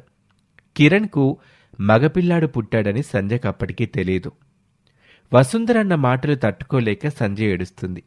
అదే అదునుగా భావించిన వసుంధర కిరణ్ దగ్గరకు వెళ్ళి, నీ వదిన గురించి నేను చెప్తే నువ్వు వినలేదు కదా. మీ కొడుకు పుట్టాడని అది అసూయతో ఎలా ఏడుస్తుందో చూసావా? ఇప్పటికైనా నీ వదిన అసలు రంగు అర్థమైందా? మీ వదిన తడిగుడ్డతో గొంతులు కోసే రకం. వారికి కొడుకు పుట్టటం వల్ల సంధ్య ఏడుస్తుందని కిరణ్ కూడా నమ్ముతాడు. అతనికి సంధ్య మీద చెడు అభిప్రాయం మొదలవుతుంది. మరోవైపు సూర్య హాస్పిటల్కి బయలుదేరుతూ ఉండగా అతని మేనేజర్, సూర్య, ఇప్పుడే మన ఎండీ గారి నుంచి ఫోన్ వచ్చింది. నువ్వు వెంటనే మన ఫైల్స్ తీసుకొని సిటీలో ఉన్న మన మెయిన్ బ్రాంచ్కి వెళ్ళాలి. సార్, నా తమ్ముడికి కొడుకు పుట్టాడు. నేను వెంటనే హాస్పిటల్కి వెళ్ళాలి సార్. మీరు మరొక ఎంప్లాయీని పంపిస్తారా? చూడు సూర్య, ఈ ప్రాజెక్ట్ గురించి మెయిన్ బ్రాంచ్లో సెమినార్ ఇవ్వాలి. నువ్వు సెమినార్ ఇస్తే మన క్లయింట్కు ఈ ప్రాజెక్ట్ గురించి బాగా అర్థమవుతుంది. అందుకే నిన్ను వెళ్ళమంటున్నాను. ఇక చేసేది లెక్క సూర్య సిటీలో ఉన్న మెయిన్ బ్రాంచ్కి బయలుదేరతాడు. సూర్య అక్కడే 2 రోజులు ఉండాల్సి వస్తుంది. మౌనిక హాస్పిటల్ నుంచి డిశ్చార్జ్ అవుతుంది. మీ వదినికి మాత్రమే కాదు కిరణ్, నీ అన్నయ్యకి కూడా నీ మీద అసూయగానే ఉన్నట్టుంది. అందుకే కనీసం మీ కొడుకుని కూడా చూడకుండా ఏదో వంక పెట్టుకుని సిటీకి వెళ్ళాడు. మా వదినకు మా మీద అసూయ ఉండొచ్చు, కానీ అన్నయ్య మాత్రం అలాంటి వాడు కాదత్తయ్య. అన్నయ్యకు ఉన్నట్లుండి ఏదో పని పడిందని చెప్పాడు. అందుకే అక్కడికి వెళ్లాల్సి వచ్చింది. మంచితనం ఉండొచ్చు, కానీ దానికి హద్దుండాలల్లుడు. మీ అన్నయ్య మంచివాడే అయ్యుండొచ్చు, కానీ మీ వదిన అతన్ని పూర్తిగా మార్చేసింది. ఇదే నిజం. ఇప్పుడు మీ అన్నయ్యకి నీతో చాలా అవసరం ఉంది. నీ జీతం డబ్బుల్లో ఎక్కువ శాతం నువ్వు ఇంటి ఖర్చులకు ఇవ్వడం వల్లే ఇప్పుడు అతను తన భార్య పిల్లల్ని ఈ మాత్రమైనా పోషించగలుగుతున్నాడు. అందుకే అతను నీతో మంచిగా నటిస్తున్నాడు కిరణ్. నువ్వు చూస్తూ ఉండు, ముందు ముందు ఇంకెలాంటి నాటకాలాడతారో. అవునండి, నాకు కూడా అమ్మ చెప్పేది నిజమనిపిస్తుంది. ఇంతకాలం ఒక్కసారి కూడా ఆఫీస్ పని మీద మీ అన్నే సిటీకి వెళ్ళింది లేదు. సరిగా మనకి కొడుకు పుట్టినప్పుడు ఎందుకు వెళ్లారు? ఇప్పుడు మనకి కొడుకున్నాడు. వీడి భవిష్యత్తు బాగుండాలంటే ముందు ముందు మనం వీడి చదువులకి చాలా ఖర్చు చేయాలి. మనం ఇప్పటి నుండి డబ్బు విషయంలో కొంచెం జాగ్రత్తగా ఉండడం మంచిది. అవును కిరణ్, కొన్ని సంవత్సరాల తర్వాత మీరు పెద్ద ఇల్లు కట్టుకోవాలి. ఇద్దరో కారులో దర్జాగా తిరగాలి. ఇప్పుడు అలా బ్రతికితేనే సమాజంలో మీకు తగిన మర్యాద లభిస్తుంది. తన అత్తయ్య సూర్య గురించి చెడుగా మాట్లాడిన ప్రతిసారి అతన్ని వెనకేసుకొచ్చే కిరణ్ ఇప్పుడు మాత్రం మౌనంగా ఉండిపోతాడు. తల్లి కూతుర్ల మాటలు కిరణ్పై స్లో పాయిజన్లా పనిచేస్తాయి. కిరణ్ ఆలోచనలో పడతాడు. తన అన్నయ్య వదినల పట్ల అతనికున్న అభిప్రాయం నెమ్మదిగా మారుతుంది. కొన్ని రోజుల తర్వాత సూర్య ఇంటి ఖర్చులకి ప్రతి నెలా ఎంత డబ్బిస్తున్నాడో అంతే డబ్బివ్వాలి అనుకుంటాడు. అమ్మా, మౌనిక డెలివరీ ఖర్చులకి నేను బయట కొంచెం అప్పు చేయాల్సి వచ్చింది. నా జీతంలో కొంత డబ్బుతో అప్పు తీర్చాను. ఈ నెల నేను ఇంతకుమించి ఎక్కువ డబ్బు ఇవ్వలేనమ్మా అని ఒక 10,000 రూపాయలు చేతిలో పెడతాడు. ఇలా ప్రతి నెల ఏదో ఒక వంక పెడుతూ సూర్య ఎంత డబ్బిస్తున్నాడో కిరణ్ కూడా అంతే డబ్బిస్తాడు. కిరణ్లో వస్తున్న మార్పుని సూర్య గమనిస్తూనే ఉంటాడు. ఇంటి ఖర్చులకి ఆ డబ్బు సరిపోకపోవటంతో సూర్య ప్రతి నెలా ఇచ్చేదానికంటే ఎక్కువ డబ్బిస్తాడు. ఒకరోజు గదిలో దిగులుగా కూర్చున్న సూర్యతో, ఏంటండి, ఏదో ఆలోచనలో ఉన్నట్టున్నారు? పిల్లల ఫీజు కట్టడానికి నా దగ్గర డబ్బులే సంధ్య. ఈ వారంలోనే ఫీజు కట్టమని ఇంతకుముందే వాళ్ళ స్కూల్ నుంచి ఫోన్ చేశారు. ఇప్పుడు ఏం చేద్దామండి? ఈ విషయం చెప్పి తమ్ముని కొంచెం డబ్బు అడుగుతాను సంధ్య అని కిరణ్ ఇంటికొచ్చిన తర్వాత, కిరణ్, ఈ నెల పిల్లలిద్దరి ఫీజు కట్టడానికి కొంచెం డబ్బు తక్కువైందిరా. నీ దగ్గర కొంచెం డబ్బుంటే ఇవ్వగలవా? నా దగ్గర కూడా లేదన్నయ్య. అయినా వాళ్ళ చదువు కోసం అంత ఖర్చు చేయడం ఎందుకన్నయ్య? ఏదైనా గవర్నమెంట్ స్కూల్లో జాయిన్ చేయొచ్చుగా. గవర్నమెంట్ స్కూల్లోనా? ఏమంటున్నావు కిరణ్? మనమే కాన్వెంట్లో చదువుకున్నాం. ఇక ఈ కాలం పిల్లలు గవర్నమెంట్ స్కూల్లో చదివితే ఇప్పుడున్న పోటీ వాళ్ళు ఎలా తట్టుకోగలరు? వాళ్ళ చదువు విషయంలో రాజీ పడ్డం నాకు ఇష్టం లేదురా. మనం మగపిల్లలం కాబట్టి నాన్న మనల్ని కాన్వెంట్లో చదివించటంలో అర్థం ఉంది. ఆడపిల్లల్ని కాన్వెంట్లో చదివించటం అంటే డబ్బు వృధా చేయటమే అన్నయ్య. రే, చదువు విషయంలో ఇలా ఆడపిల్లలకి మగపిల్లలకి తేడా చూపించటం కరెక్ట్ కాదు. వాళ్ళ చదువు విషయంలో రాజీ పడ్డం నాకు ఇష్టం లేదు. సరే, నువ్వు డబ్బు ఇవ్వలేనంటున్నావుగా, నేనేదోలో సర్దుబాటు చేసి ఫీజు కడతానులే అని తన గదిలోకి వెళ్తాడు. వారి సంభాషణ విన్న సంధ్య, మీ తమ్ముడు అలా అన్నాడని బాధపడకండి. బాధపడకుండా ఎలా ఉంటాను సంధ్య? అప్పుడు నేను తొందరపడి నా చదువు ఆపేశానేమోనని ఇప్పుడు అనిపిస్తుంది. కిరణ్ కోసం నా కలని వదులుకున్నాను.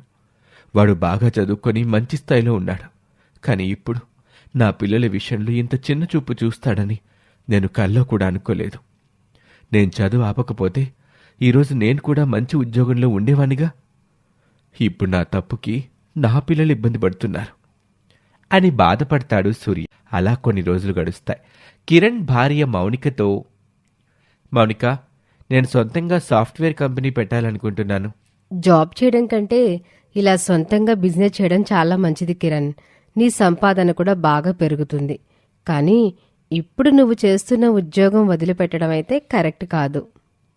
ఈ ఉద్యోగం చేస్తూ కంపెనీ పనులు ఎలా చూసుకుంటారు మౌనిక? ఒక మేనేజర్ని ఎంప్లాయీగా పెట్టుకుని అతనితో కంపెనీ పనులు మానిటర్ చేయొచ్చండి. కొంచెం పెద్ద ప్రాజెక్ట్ వచ్చిన తర్వాత ఉద్యోగం వదిలేసి కంపెనీని చూసుకోవడం మంచిది. అంతేకాదు, శుభమాని మనం సొంతంగా స్టార్టప్ పెట్టబోతున్నాం. మీ అన్న వదిన కళ్ళు పడడం అంత మంచిది కాదు. మనం బాగుపడిపోతున్నామని వాళ్ళు కడుపు మండిపోవచ్చు. నువ్వు చెప్పేది నిజమే మౌనిక. ఆ కంపెనీ గురించి కొంతకాలం మన ఇంట్లో ఎవరికీ తెలియకపోవడమే మంచిది అని తన భార్యనే సమర్థిస్తాడు. కొన్ని రోజుల తర్వాత కిరణ్ తన సొంత సాఫ్ట్వేర్ ఆఫీస్ని ప్రారంభిస్తాడు. అతని తెలివితేటలు, అదృష్టం అన్నీ కలిసి రావటంతో కొద్ది కాలంలోనే మంచి లాభాలు గడిస్తాడు. మౌనిక, మన కంపెనీకి గత 5 నెలల నుంచి 3 లక్షలకు తగ్గకుండా ప్రాఫిట్స్ వచ్చాయి. ఇక నేను జాబ్ వదిలేసి మన కంపెనీ పనులు నేరుగా చూసుకోవాలనుకుంటున్నాను. అది సరే, ఈ 5 నెలల్లో వచ్చిన 15 లక్షలు ఏం చేయాలనుకుంటున్నావు? ఏం చేయాలో నువ్వే చెప్పు నా ప్రియమైన శ్రీమతి. కొన్ని నెలల తర్వాత మనం ఈ పల్లెటూరిని విడిచిపెట్టి వెళ్ళిపోదాం. ఆ 15 లక్షలు గేటెడ్ కమ్యూనిటీలో ఒక మంచి ఇంటికి అడ్వాన్స్గా ఇచ్చేద్దాం. ఇక్కడ ఉండాలని నాకు కూడా లేదులే మౌనిక. నువ్వు చెప్పినట్టే చేద్దాం. కానీ మనం సిటీకి వెళ్ళేలోపు అన్నయ్య వదినికి నేను ఉద్యోగం వదిలేసి కంపెనీ పెట్టిన విషయం తెలిసిపోతుంది. తెలియకుండా దాచడం కుదరదంటావా కిరణ్? ఎలా కుదురుతుంది మౌనిక? రోజు సాయంత్రం మన కంపెనీ నుంచి నేను ఇంటికి వచ్చేసరికి ఆలస్యం అవుతుంది. అంతేకాదు, నా ఆఫీస్లో పనిచేసే చాలామంది అన్నయ్యకి తెలుసు. వాళ్ళ ద్వారా అన్నయ్య ఖచ్చితంగా కూపీలావుతాడు. కానీ మనం కంపెనీ పెట్టామని మీ వాళ్ళకి అప్పుడే తెలియడం నాకు ఇష్టం లేదు. మనం బాగుపడిపోతున్నామని తెలిస్తే మీ అన్నయ్య ప్రతిదానికి మన దగ్గర చేయి చాపొచ్చు. అన్నయ్య అడిగితే మాత్రం నేను డబ్బిస్తాననుకున్నావా మౌనిక? కొత్త కంపెనీ కదా, లాభాలు పెద్దగా లేవని ఉద్యోగం చేసినప్పుడు వచ్చిన దానికంటే తక్కువ ఆదాయమే వస్తుందని అబద్ధం చెప్తాను. సూపర్ కిరణ్, మా ఆయనకి తెలివి బాగా పెరిగిపోయింది. ఇలా వారి కపట బుద్ధికి తెలివి అని పేరు పెట్టుకుంటారు. తర్వాతి రోజు కిరణ్ తన తండ్రితో, నానా, నేను సొంతంగా సాఫ్ట్వేర్ కంపెనీ పెట్టాలనుకుంటున్నాను. కంపెనీ పెట్టాలంటే చాలా డబ్బు కావాలి కదరా. నేను బ్యాంక్ లోన్ తీసుకోవాలనుకుంటున్నాను నాన్నా. ఉద్యోగం వదిలేసి సొంతంగా వ్యాపారం పెట్టడం సరైన ఆలోచన అంటావా? మీరు ప్రతిదానికి ఎట్టాగే భయపడతారు. ఈడు మీ పెద్ద కడుకులాగా ఎర్రి బాగులుడు కాదు. చాలా తెలివైనోడు, లౌక్యం ఎరిగినోడు. సొంతంగా వ్యాపారం చేస్తే ఆడే 10 మందికి ఉద్యోగాలు ఇచ్చే స్థాయికి వస్తాడు. వాడి ఆదాయం పెరిగితే మనం ఈ దిక్కుమాలిన కొంప నుండి బయటపడి పెద్దిల్లు కొనుక్కోవచ్చు. కిరణం, నువ్వు మీ నాన్న మాటలు పట్టించుకోకుండా ఆ కంపెనీ పెట్టే పని గురించి ఆలోచించరా అని డబ్బు ఆశతో కిరణ్ని ప్రోత్సహిస్తుంది జానకి. కిరణ్ గేటెడ్ కమ్యూనిటీలో ఒక అందమైన ఇంటికి అడ్వాన్స్ ఇస్తాడు. రోజులు గడుస్తూ ఉంటాయి. శివరామయ్య కిరణ్తో, కిరణ్, ఇంతకు ముందు నువ్వు నెల జీతానికి పనిచేసావు కాబట్టి మీ అన్నయ్య పిల్లల చదువుకి సాయం చేయకపోయినా సరిపెట్టుకున్నాను. ఇప్పుడు నువ్వే 10 మందికి ఉద్యోగాలు ఇచ్చే స్థాయికి ఎదిగా. ఇప్పుడైనా వాడి గురించి కొంచెం ఆలోచించరా? ఉద్యోగాలు ఇవ్వటం అంటే జీతాలు ఇవ్వటం నాన్నా. నాది కొత్త కంపెనీ. నాకొస్తున్న లాభాలు నా ఉద్యోగులకి జీతాలు ఇవ్వటానికే సరిపోతుంది.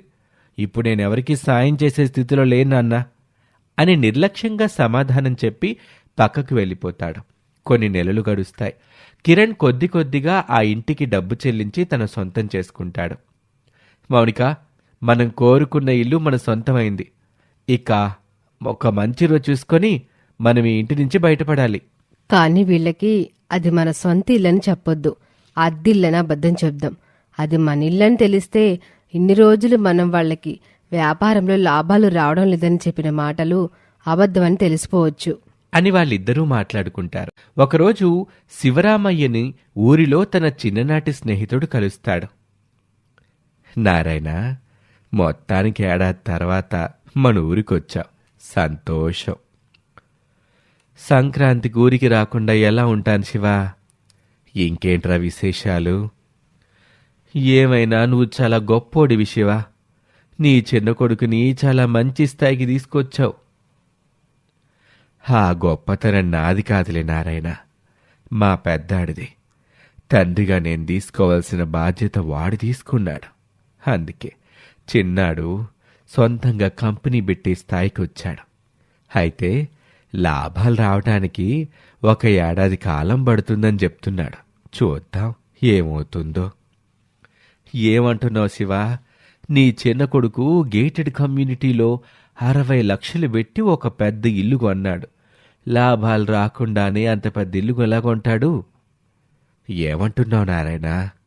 అవును, మీ అబ్బాయి రిజిస్ట్రేషను మా ఆఫీసులోనే చేయించాడు. అక్కడే నేను వాణ్ణి చూశాను కూడా. కలిసి పలకరిస్తే కంగారుగా మాట్లాడి అర్జెంటు పనుందని వెళ్ళిపోయాడు. శివరామయ్యకి విషయం అర్థమవుతుంది. శివరామయ్య కోపంగా ఇంటికి వెళ్ళి, కిరణ్, నువ్వు కొత్తిల్లు కొన్నావని నాకు తెలిసిందిరా. కిరణ్ ఆశ్చర్యంగా చూస్తాడు.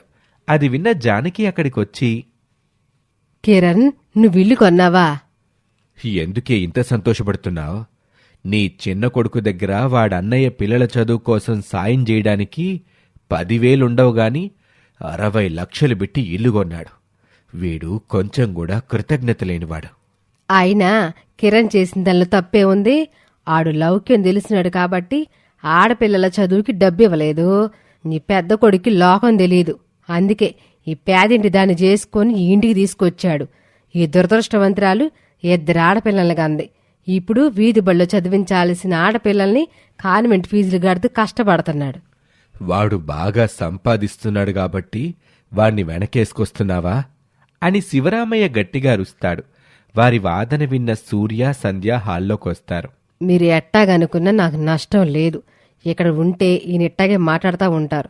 మీరిద్దరు లోపలికి వెళ్ళండి కిరణం. లోపలికి కదత్తయ్య. ఇక మేము మా కొత్తింటికి వెళ్ళిపోతాం. ఇక్కడే ఉండి మాటలు పడాల్సిన కర్మ మాకేం పట్టలేదు. అవునమ్మా, నేను సంపాదించిన డబ్బుతో ఇల్లు కట్టాను. అంతే తప్ప ఎవరి ఆస్తిని కాజేయలేదు కదా. నేను సంపాదించిన డబ్బు ఇంకొకరికి దాన ధర్మాలు చెయ్యాలా? నన్నిన్ని మాటలు అన్న తర్వాత నేను ఇంట్లో ఉండేదే లేదు. జానకి సంధ్య వైపు చూస్తూ, ఈ ఇద్దరిద్దరం ఉన్న చోట నేను కూడా ఉండనురా. నా మనవిని విడిచిపెట్టి నేను ఉండలేను. నేను కూడా మీతో పాటు వస్తానురా. అలాగే అమ్మా, నువ్వు మాతో పాటు వస్తాను అంటే మాకు చాలా సంతోషం. కిరణ్, మౌనిక లోపలికి వెళ్లి బట్టలు సర్దుకుంటూ ఉంటారు. మీరు కూడా మాతో పాటు పట్టణానికి వస్తే మంచిది. మనకి ఏ జబ్బు చేసినా వైద్యం చేయించడానికి కిరణ్ దగ్గర కావలసినంత డబ్బు ఉంది. మీ పెద్ద కొడుకు మీ పెన్షన్ ఇస్తే తప్ప ఆడు కూతుర్లను చదివించుకోలేడు. ఇక మిమ్మల్ని ఏం సుఖపెడతాడు? నా మాటిని మీరు కూడా మాతో పాటు రండి. మనం అక్కడ నిశ్చింతంగా ఉండొచ్చు. నీ చిన్న కొడుకు కొంచెం కూడా కృతజ్ఞత లేనివాడు. వాడి ఆనందం కోసం అంత త్యాగం చేసిన అన్నయ్యని మోసం చేశాడు. 4 డబ్బులు సంపాదించేసరికి వాడికి కళ్ళు నెత్తికెక్కాయి. ఇలాంటి వాళ్ళ దగ్గర డబ్బు ఎంతో కాలం ఉండదు. అప్పటి వరకైనా నువ్వు నీ చిన్న కొడుకు దగ్గర సంతోషంగా ఉండు. దేవుడెప్పటికైనా సూర్యకి మంచే చేస్తాడు. వాడి బాగు కోసం తండ్రిగా నేనేం చెయ్యాలో అది చేస్తాను. మీరు ఈ దరిద్రలో బ్రతకాలని అనుకుంటే నేనేం చేస్తా? ఇలా ముగ్గురూ కలిసి అక్కడి నుంచి వెళ్ళిపోతారు.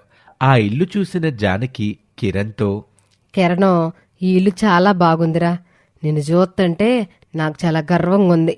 మీ నాన్న అన్న మాటలు పట్టించుకోకుండా నీ ఎదుగుదల మీద దృష్టి పెట్టు. నువ్వింకా డబ్బు సంపాదించాలి. కొడుకు బాగా సంపాదించాడని సంతోషించకుండా నన్ను నిందిస్తున్నాడు. నాన్న మాటలు నేనెందుకు పట్టించుకుంటానమ్మా? అయినా మన ఇంట్లో ఈ గొడవలకు అదే కారణం. అది మన ఇంట్లో అడుగు పెట్టినప్పటి నుండి మన ఇంట్లో ప్రశాంతత లేకుండా పోయింది. అక్కడి నుండి బయటపడ్డాం కదా, ఇక మనం సంతోషంగా ఉండొచ్చు. కొన్ని రోజుల తర్వాత కిరణ్ తన తల్లి, భార్యతో కలిసి మళ్ళీ అక్కడికి వెళ్తాడు. నాన్నా, నేను మీతో ఒక ముఖ్యమైన విషయం గురించి మాట్లాడాలి. ఏమిట్రా మాట్లాడేది? మమ్మల్ని వదిలేసి వెళ్ళిపోయావుగా, ఇప్పుడెందుకొచ్చావు మళ్ళీ? ఈ ఇంటి గురించి. ఈ ఇంట్లో సగం వాటా నా పేరు మీదుంది. నా వ్యాపారంలో పెట్టుబడి పెట్టడానికి కొంచెం డబ్బు తక్కువైంది. అందుకే నేను ఈ ఇంటిని అమ్మాలి అనుకుంటున్నాను. ఏం మాట్లాడుతున్నావురా?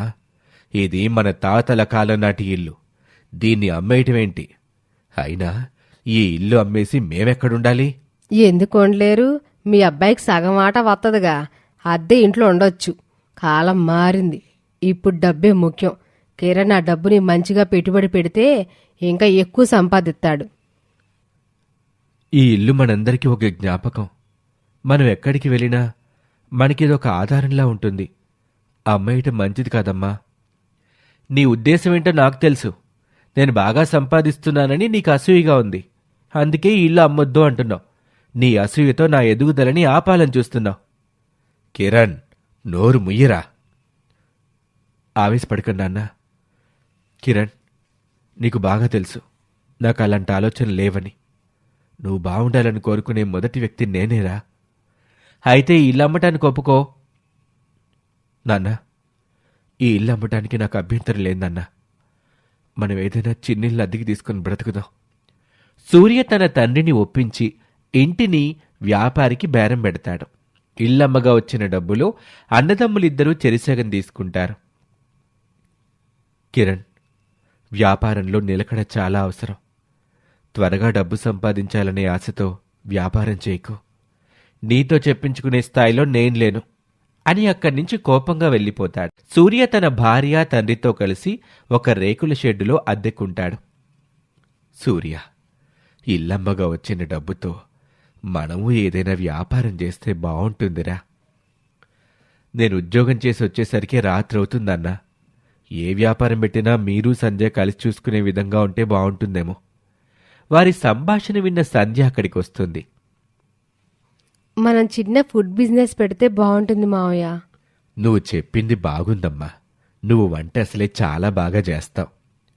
కానీ మన దగ్గర హోటల్ పెట్టడానికి సరిపోయేంత డబ్బు లేదు కదన్నా. మనం అప్పుడే హోటల్ పెట్టక్కర్లేదండి. ఇంట్లోనే భోజనం తయారు చేసి ఈ చుట్టుపక్కల నుండి ఆర్డర్స్ తీసుకోవచ్చు. మన ఊర్లో గవర్నమెంట్ స్కూల్ కడుతున్నారు కదా, అక్కడ చాలా మంది కూలీలు పనిచేస్తున్నారు. మనం ముందుగా వాళ్ళకి భోజనం ప్యాకెట్లు అమ్మితే వారి ద్వారా ఊర్లో అందరికీ మన గురించి తెలుస్తుంది. నువ్వు చెప్పింది చాలా బాగుంది సంధ్య. కొన్ని రోజుల తర్వాత సంధ్య తన ఆలోచనని అమలుపరుస్తుంది. శివరామయ్య ఆ భోజనం పార్సిళ్లను కూలీల వద్దకు తీసుకెళ్లి అమ్ముతాడు. ఇలా కొన్ని రోజులు గడుస్తాయి. ఆ కూలీల ద్వారా ఊరి ప్రజలకు సంధ్య చేతి వంట గురించి తెలుస్తుంది.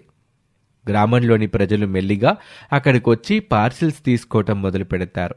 ఇలా 6 నెలలు గడుస్తాయి. ఇలా వచ్చిన డబ్బుతో వాళ్ళు సొంతంగా చిన్న హోటల్ పెడతారు.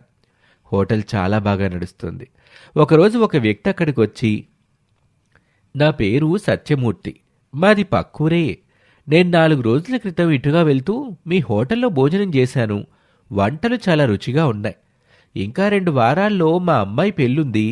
ఆ పెళ్లికి మీకు క్యాటరింగ్ ఇవ్వాలనుకుంటున్నాను. మీకు ఇష్టమేనా? తప్పకుండా సార్.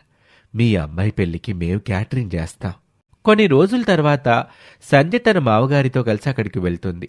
వంటలు సిద్ధం చేసి పెళ్లికి వచ్చిన వారికి వడ్డిస్తుంది. అయితే అదే పెళ్లికి అతిథులుగా వచ్చిన మౌనిక, ఆమె తల్లి వసుంధర సంధ్యని చూస్తారు. అమ్మా, చూసావా నా తోటికోడల్ని? పెళ్ళిళ్ళలో చౌకబారు భోజనాలు వడ్డిస్తూ ఎలా సంపాదిస్తుందో. వీళ్ళెంత గొప్ప స్థాయిలో చేరుకున్నారో కదా. కొంచెం మెల్లిగా మాట్లాడవే. ఇది నీ తోటికోళ్ళని ఇక్కడ వచ్చిన వాళ్ళకి తెలిస్తే మన పరువు పోతుంది. ఏదేవైనా నువ్వు నీ స్థాయికి తగ్గ వ్యాపారమే చేస్తున్నావులే. కానీ నువ్వింత కష్టపడడం చూస్తుంటే నాకు గుండె తరుక్కుపోతుందనుకో. నా గురించి మీరేం బాధపడకండి పిన్ని గారు. నాకు వచ్చిన పని చేసుకుంటూ నేను చాలా సంతోషంగానే ఉన్నాను. నేనే కాదు, మనసులో ఎలాంటి చెడు ఆలోచన లేని వాళ్ళందరూ మానసికంగా చాలా సంతోషంగా ఉంటారు. డబ్బుందని ఇతరులతో చులకనగా మాట్లాడేవాళ్లే వంకర బుద్ధి వల్ల సంతోషంగా ఉండలేరు. మీ సానుభూతి వారి మీద చూపించండి. సంధ్య జవాబుకి వసుంధరికి నోట మాట రాలేదు. ఏయ్, ఏం మాట్లాడుతున్నావు?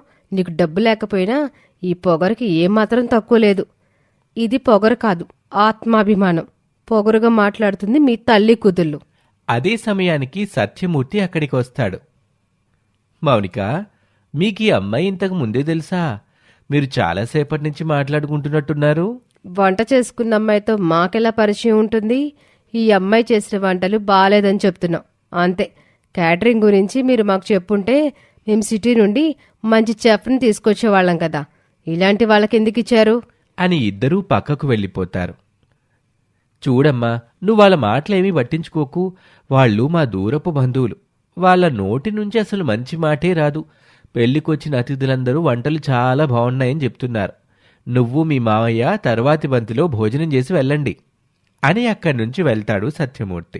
ఇలా కొన్ని నెలలు గడుస్తాయి. క్రమంగా వారికొచ్చే ఆర్డర్లు పెరుగుతాయి.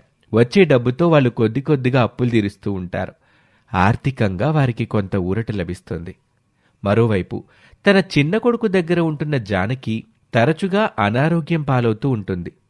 ఒకరోజు జానకి నీరసంగా మంచం మీద కూర్చుని ఉంటుంది. మౌనిక ఆమె దగ్గరికి వెళ్ళి, అత్తయ్య, కొంచెంసేపు నిద్రపోవచ్చుగా. ఇప్పటి వరకు నిద్రపోయి ఇప్పుడే లేచి కూర్చున్నాను మౌనిక. నాకు వయసు అయిపోతుంది కదా, అప్పుడప్పుడు ఇట్లాగే ఉంటుంది. నువ్వేం కంగారు పడబాక మౌనిక. నీకోసం నేనెందుకు కంగారు పడతాను? నాకు గుదిబండ్లాగా తయారయ్యావు అని తన మనసులో అనుకుంటుంది. కాని పైకి మాత్రం, తల్లి తర్వాత తల్లి లాంటి వాళ్ళు మీరిలా నీరసంగా ఉంటే కంగారు పడకుండా ఎలా ఉంటానత్తయ్య అని లేనిపోని ప్రేమని ఒలకబోస్తుంది. ఇలా కొన్ని నెలలు గడుస్తాయి. కిరణ్ చెప్పటంతో మౌనిక జానకిని హాస్పిటల్కి తీసుకువెళ్లి చూపిస్తూ ఉంటుంది. ఒకరోజు మౌనిక, కిరణ్, మీ అమ్మ తరచుగా జబ్బు పడుతుంది. నేను ఆవిడకి సేవలు చేయలేక చచ్చిపోతున్నాను. మీ అమ్మని ఏదైనా వృద్ధాశ్రమంలో చేర్చు కిరణ్. ఏం మాట్లాడుతున్నావు మౌనిక? అమ్మని వృద్ధాశ్రమంలో చేర్చమని ఎలా చెప్తున్నావు? చేరిస్తే తప్పేంటి కిరణ్, అక్కడ ఆమెకి వైద్యం అందుతుంది. తన వయసు వాళ్లతో ఆవిడకి కాలక్షేపం అవుతుంది. నీకు మన కంపెనీ పనులు చూసుకోవడానికే సమయం సరిపోవట్లేదు. ఇక నాకు పిల్లాడితో పాటు మీ అమ్మను కూడా చూసుకోవడం చాలా కష్టంగా ఉంటుంది. ఒకసారి నువ్వే ఆలోచించు కిరణ్. మౌనిక చెప్పినట్టుగా ఆడ్డం మొదలుపెట్టిన కిరణ్కి కూడా అదే కరెక్ట్ అనిపిస్తుంది. కిరణ్ జానకి దగ్గరికి వెళ్ళి, అమ్మా, నీకు ఈ ఇంట్లో ఒంటరితనంగా ఉందా? నువ్వు ఇంట్లో ఉండేదే చాలా తక్కువ. కోడలికి పెళ్ళాడితేనే సమయం సరిపోతుంది. ఇక నేను ఒంటరిగా ఉండక తప్పదు కదరా కిరణం. నువ్విలా ఒంటరిగా ఉండాల్సిన అవసరం లేదమ్మా. నిన్నొక వృద్ధాశ్రమంలో చేర్చాలనుకుంటున్నాను.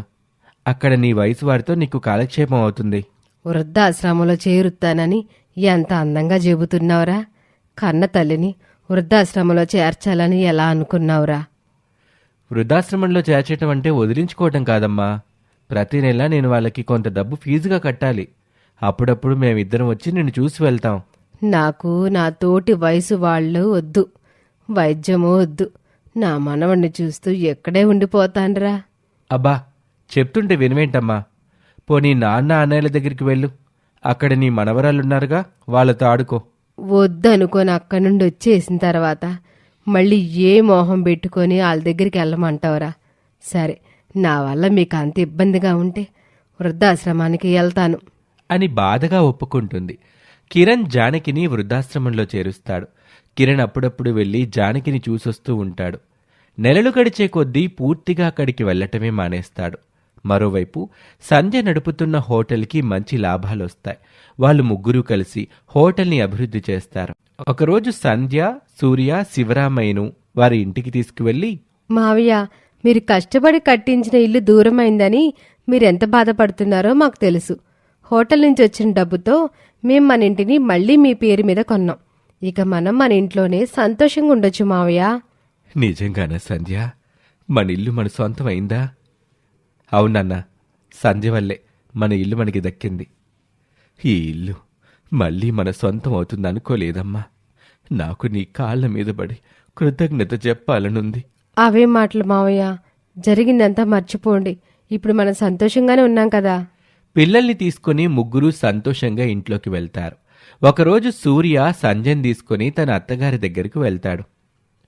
అత్తయ్య, మీరిక్కడుండి ఇబ్బంది పడింది చాలు. ఇప్పుడు మా పరిస్థితి చాలా బాగుంది. ఇక నుండి మీరు కూడా మాతో పాటు ఉండాలి. అల్లుడింట్లో అత్తగారుండడం ఏంటి బాబు? నేను మీకు అల్లుని మాత్రమే కాదు, కొడుకుని కూడా. కొడుకింట్లో తల్లుండకూడదా ఏంటి అని నచ్చజెప్పి ఆమెను ఇంటికి తీసుకుని వెళ్తాడు. మరోవైపు కిరణ్ త్వరగా డబ్బు సంపాదించాలి అనే అత్యాశతో నాణ్యత విషయంలో రాజీ పడతాడు. పోటీ పెరగటం, సరైన ప్రణాళిక కూడా లేకపోవటంతో అతనికి ప్రాజెక్టులు తగ్గుతూ ఉంటాయి. అప్పులు చేసి కంపెనీని నడిపించే స్థితికొస్తాడు. అదే సమయంలో మౌనిక తమ్ముడు అరుణ్ తన వ్యాపారంలో బాగా లాభాలు గడిస్తాడు. కిరణ్ మౌనికతో, మౌనిక, బ్యాంకు నుండి తీసుకున్న అప్పు తీర్చకపోతే మన ఇల్లు జప్తు చేస్తారు. అదే జరిగితే మన పరువు మొత్తం పోతుంది. మీ అన్నయ్య అరుణ్ వ్యాపారంలో బాగా సంపాదిస్తున్నాడుగా, మనం తనని సహాయం అడిగితే ఎలా ఉంటుంది? అన్నయ్యకి నేనంటే ప్రాణం కిరణ్. తనకి ఈ విషయం చెప్తే మనకి ఖచ్చితంగా సాయం చేస్తాడు. నువ్వు దిగులు పడకు కిరణ్. ఇద్దరూ కలిసి అరుణ్ దగ్గరికి బయలుదేరతారు. వాళ్ళు అరుణ్కి విషయం తెలియచేస్తారు. ఇప్పుడు నువ్వు మాకు సాయం చేయకపోతే నాకు చావే దిక్కన్నయ్యా. మౌనిక, నేను వ్యాపారంలో బాగా సంపాదించాను నిజమే, కానీ 50 లక్షలు అడిగితే నేనెలా ఇవ్వగలను మౌనిక? ఒకవేళ ఇచ్చినా బావ మళ్ళీ అప్పుల పాలవ్వడానికి గ్యారంటీ ఏంటి? అయినా కొంచెం కూడా జాగ్రత్త లేకుండా వ్యాపారం చేస్తే ఇలాంటి పరిస్థితే వస్తుంది. అంటే నువ్విప్పుడు నాకు సాయం చేయనంటున్నావు అన్నయ్య? డబ్బులున్నాయి కదా అని దానం చేసుకుంటూ పోతే ఇప్పుడు మీకు పట్టిన గతే మాకు కూడా పడుతుంది. నీ భార్య నీ చెల్లితో అదలా మాట్లాడుతూ ఉంటే ఆపకుండా చూస్తావేంట్రా? తన దాంట్లో తప్పే ఉందమ్మా అని తన భార్యనే వెనకేసుకొస్తాడు అరుణ్. ఇలాంటి పరిస్థితుల్లో నువ్వు కాకపోతే నీ చెల్లికి ఎవరు సాయం చేస్తారా? నువ్వు ఎంత చెప్పినా నా నిర్ణయం మారదమ్మా అని ఇద్దరూ కోపంగా లోపలికి వెళ్ళిపోతారు. వాడి భార్య వాడిని గుప్పెట్లో పెట్టుకుంది మౌనిక. అదెలా చెప్తే వాడు అట్లా వింటున్నాడు. నువ్వు కూడా నాతో నా భర్తని గుప్పిట్లో పెట్టుకోమని చెప్పావు కదమ్మా. ఇప్పుడు వదిన చేస్తుంది తప్పైతే నువ్వు నాతో చేయించింది నేను చేసింది కూడా తప్పే కదా. కూతురు తన భర్తని అదుపులో పెట్టుకుంటే మా అమ్మాయి చాలా తెలివైందంటారు. అదే కోడలు తన భర్తని అదుపులో పెట్టుకుంటే మా కోడలు గయ్యాలి రాక్షసి అంటారు. నేను చేసిన పని వలన కిరణ్ కుటుంబం 2 ముక్కలైంది. ఇప్పుడు వదిన వల్ల మన కుటుంబం కూడా ముక్కలైంది. నా భర్త నేను చెప్పినట్లు వినకపోయి ఉంటే ఇప్పుడు ఆ ఊర్లో అందరితో కలిసి మేము సంతోషంగా ఉండేవాళ్ళం. డబ్బులోనే ఆనందం ఉందని నా భర్తని తప్పుదారి పట్టించి తన కుటుంబాన్ని దూరం చేశాను. మనం ఏది చేస్తే అదే మనకు తిరిగొస్తుంది. ఆ కర్మ ఫలితమే నన్నిలా వెంటాడిందమ్మా. వసుంధరకి తన కూతురు చెప్పిన దాంట్లో నిజం ఉందని అనిపిస్తుంది. కిరణ్, మౌనిక అక్కడి నుంచి బయలుదేరతారు. పెళ్లైన కొత్తలో తనను తన తల్లిదండ్రుల్ని చాలా మాటలు అన్న వసుంధర మీద తన కోడలు చాలా ద్వేషం దాచుకుంటుంది. కొద్ది కొద్దిగా వసుంధరకి తన కొడుక్కి దూరం పెంచి అరుణ్ ఆమెను అనాథాశ్రమంలో చేర్చేలా చేస్తుంది. అక్కడ వసుంధరని చూసిన జానకి, మీరేంటండి ఇక్కడున్నారు? మీ కోడలు కూడా నా కోడల్లాగా మీ కొడుకు మనసు మార్చి ఇక్కడ కుదిలేసేలాగా చేసిందా? వసుంధర తన మౌనంతోనే అవును అనే సమాధానం చెప్తుంది. మన కోడళ్ళు మన కొడుకుల్ని మార్చిన మాట నిజమే. కాని మనం మన కొడుకులకి డబ్బుకి ఎంత విలువివ్వాలి, బంధాలకెంత విలువివ్వాలని చిన్నప్పటి నుండి చెప్పుంటే వాళ్ళిప్పుడు ఈ తప్పు చేసి ఉండేవారు కాదు. మీరు చెప్పింది నిజమే. నా చిన్న కొడుకు మీద చిన్నప్పటి నుండి నా ప్రభావం ఎక్కువగా ఉంది. నా పెద్ద కొడుక్కి మాత్రం వాడి తండ్రి గుణాలొచ్చాయి. అందుకే వాడు తన తండ్రిని కంటికి రెప్పలాగా చూసుకుంటున్నాడు. నాకంటే ఇక్కడ ఉండడం తప్ప మరొక మార్గం లేదు. మీరు మీ పెద్ద కొడుకు దగ్గరికి వెళ్ళిపోవచ్చు కదా. వాడి మొహం చూసే అర్హత నాకు కూడా లేదు. నా చిన్న కొడుకు బాగా సంపాదిస్తున్నాడని బంగారం లాంటి నా పెద్ద కొడుకుని వదిలేసి వచ్చాను. నా పెద్ద కోడలు సంధ్యని అనరాని మాటలన్నాను. అవన్నీ పట్టించుకోకుండా తను నాకు కన్న తల్లికిలాగా సేవలు చేసింది అంటూ ఏడుస్తుంది జానకి. అనాథాశ్రమంలో ఉన్న వారికి ఆహారం పంచటానికి వచ్చిన సూర్య, సంధ్యలు జానకి వెనకే ఉండి వారి మాటలు వింటారు. ఇద్దరూ జానకి ముందుకొస్తారు. నువ్వెప్పుడు అలా అనుకోవద్దమ్మా. నువ్వేంటి సూర్య ఇక్కడ? మనం మన ఇంటికి వెళ్దాం పదమ్మా. అవునత్తయ్య, జరిగిందంత మర్చిపోయి మన ఇంటికి వెళ్దాం పదండి. నన్ను క్షమించు సంధ్య. తల్లిలాగా నిన్ను ఆదరించాల్సిన నిన్ను అనరాని మాటలన్నీ నిన్ను బాధ పెట్టాను. అదంతా మర్చిపోయి నన్ను ఇంటికి రమ్మంటున్నావంటే నీది చాలా గొప్ప మనసమ్మా. వసుంధర కూడా సంధ్యకు క్షమాపణ చెప్తుంది. సూర్య, సంధ్య వారిద్దరినీ ఇంటికి తీసుకువెళ్తారు. జానకి తన భర్తకు క్షమాపణ చెప్తుంది. ఇదిలా ఉండగా అప్పు తీర్చకపోవటంతో కిరణ్ ఇంటిని బ్యాంకు వాళ్ళు జప్తు చేసుకుంటారు. అద్దె ఇల్లు తీసుకోవటానికి కూడా డబ్బు లేకపోవటంతో వాళ్ళొక హాస్టల్లో ఉంటారు. కిరణ్ మళ్లీ ఉద్యోగ ప్రయత్నాలు మొదలు పెడతాడు. కాని అతనికి ఎక్కడా ఉద్యోగం రాదు. తన తమ్ముడి పరిస్థితి గురించి తెలుసుకున్న సూర్య వాళ్ల దగ్గరికి వెళ్తాడు. సూర్యని చూడగానే, నన్ను క్షమించన్నయ్యా, నేను చేసిన తప్పులకి ఫలితం అనుభవిస్తున్నాను. నా వ్యాపారం పూర్తిగా దెబ్బతినింది. ఇప్పుడు నా దగ్గర ఏమీ లేదు. నీ పరిస్థితి తెలుసుకునే ఇక్కడికి వచ్చానురా. అయినా నీకింత కష్టం వస్తే నాకెందుకురా చెప్పలేదు? నీకు చెప్పుకోవడానికి సిగ్గేసిందన్నయ్యా. నువ్వు వదిన ఎప్పుడు నాకు మంచి చెయ్యాలనే చూశారు. కానీ నేను మీ మాట వినలేదు. డబ్బు మాయలో పడి మిమ్మల్ని దూరం చేసుకున్నాను. మీ తమ్ముళ్ళో ఈ మార్పు రావడానికి నేనే కారణం బావగారు. నన్ను క్షమించండి. ఇప్పుడు అదంతా మాట్లాడుకునే సమయం కాదమ్మా. ముందు మన ఇంటికి వెళ్దాం పదండి అని వాళ్ళిద్దరినీ ఇంటికి తీసుకువెళ్తాడు. వాళ్ళిద్దరూ సంజయ్కి, కిరణ్ తల్లిదండ్రులకి క్షమాపణలు చెప్పుకుంటారు. డబ్బు కంటే బంధాలే ముఖ్యమని మేం తెలుసుకున్నాం. మమ్మల్ని క్షమించండి. జరిగిందేదో జరిగింది. అంతా మర్చిపోయి మనం ముందులా కలిసుందాం. కలిసుండడంలోనే సంతోషం ఉంది. కొన్ని నెలల తర్వాత కిరణ్కు మళ్లీ ఉద్యోగం వస్తుంది. అత్యాశకు పోకుండా కిరణ్ ఆ ఉద్యోగం చేసుకుంటూ ఉంటాడు. ఆ ఇంట్లో మళ్లీ ప్రేమ, ఆప్యాయత వెల్లివిరుస్తాయి. శివరామయ్య, జానకి వారి కొడుకులు, మనవరాళ్ళు, మనవడితో కలిసి సంతోషంగా జీవిస్తూ ఉంటారు. ఇది వాల్టి కథ. మరొక ఆసక్తికర కథలో మళ్ళీ కలుద్దాం. నమస్తే.